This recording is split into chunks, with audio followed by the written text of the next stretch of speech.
We do have another comment from Danny. We have a comment from Danny.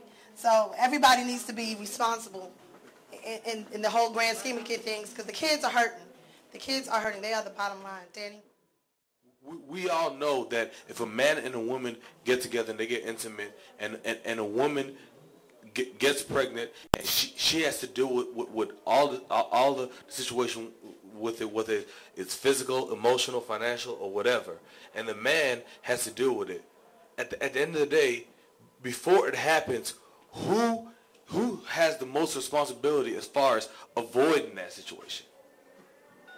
Because the bottom line is, as a man, I have to deal with the emotional and the physical part. I'm sorry, the emotional and the financial part. The woman has to deal with the emotional, the physical, and the financial part. So if you got to deal with more, who has the more responsibility before it happens? The woman or the man? You know what? And that's actually that was going to be my next question. Like, for this situation, who would you consider to be the most accountable for their actions? And just be honest about it. Don't, just tell the truth, Jennifer. Because the truth is, the majority of the responsibility is going to go on the mom and the woman just by nature. So we do have to ask that question, which when Brew was here earlier said, about the woman's choices. So who is going to be the most accountable for this type of situation? I would say both parties, because you're both consenting adults. You're both entering a sexual and a physical relationship that could produce another human being. As human beings, as females, we're the maternal carriers, but as males, you're the providers, and those are complementary parts. There can't be one without the other. There shouldn't be one without the other. And to produce a child, it takes two people, and in order to raise a child successfully, it takes two people. So I don't think that one should be given more responsibility than the other, because then our cycle continues on. Well, if she's the one that's carrying it and she's the one that laid down on me and I don't want to be a part of it, I can walk away because she's stuck with them. I see a lot of single women. I see 3 or 4 kids walking down to the metro station. I'm thinking she done messed up. And he, she probably messing around with Jaquan and Rashawn, and they, what I'm saying, knowing good and well that they wouldn't be no good daddy. Now, that's my first initial response to when I see that. Am I any different than anybody else in society? Why? Because I've repeatedly seen this for the last, Carvelis, 30 years that this pattern has been going on? About that, the last 30 years since the 70s, that we've seen a lot of single black moms. It's like, when do y'all wake up and stop messing around with these no good brothers? So now I'm not saying that I'm not relieving them of their responsibility. I'm just saying the truth is that these sisters end up having to bear all the pain and suffering that you have to go through as a single parent. Who was next? Was it Dwayne? All right. I do agree with the whole 50-50 thing, but he's right. I mean, I think of the same thing when I see a girl walking down the street, and she had like 5 kids, and I grew up in the poor. Like my mom.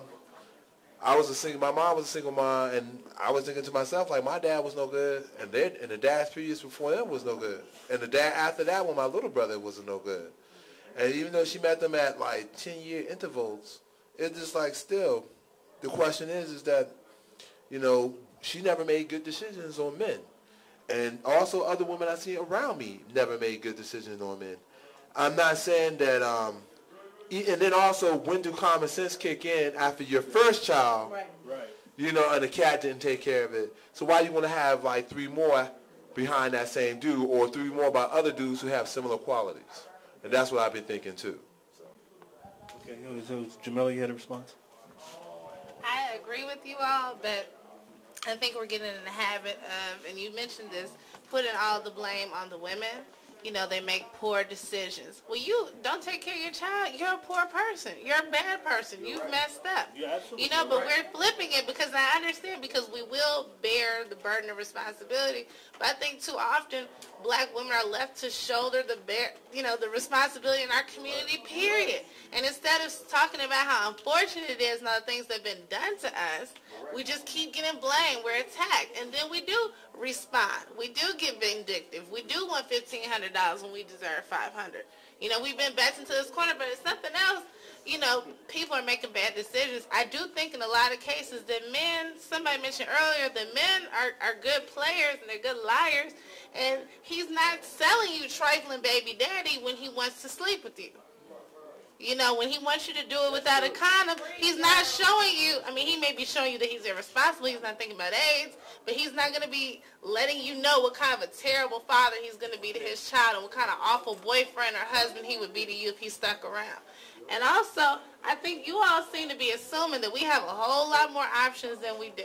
I'm not trying to knock anybody. I'm sure everybody in here is a wonderful black man. But you all know that a lot of your counterparts ain't shit, wasn't shit, ain't gonna try to be shit. And it's like, do you want to be alone?